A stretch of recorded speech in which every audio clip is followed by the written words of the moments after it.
Step 3. How to install a processor. This is an Intel 1156 CPU socket.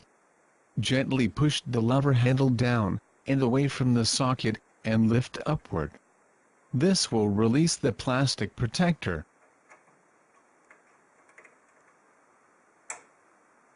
Lift the plastic protector and remove it from the socket.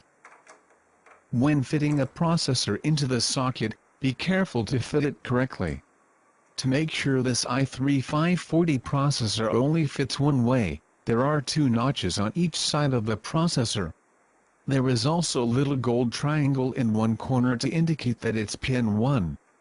Make sure pin 1 on the processor is aligned to pin 1 on the socket, and the notch is aligned perfectly. If everything is done correctly, the processor will easily fall into place. Close the CPU lever so it covers the processor.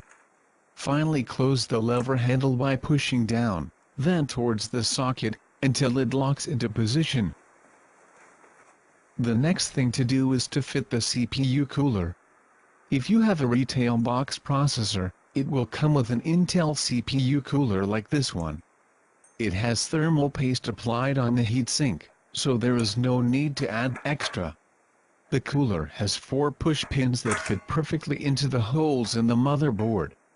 Place the cooler on top of the holes. Push firmly on top of each push pins.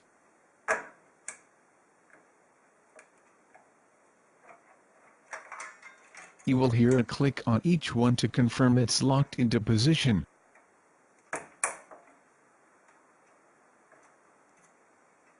Take the CPU cooler power connector and attach it to the 4-pin fan socket.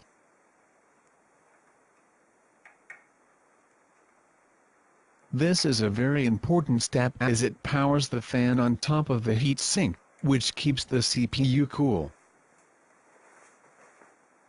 That's the end of step 3.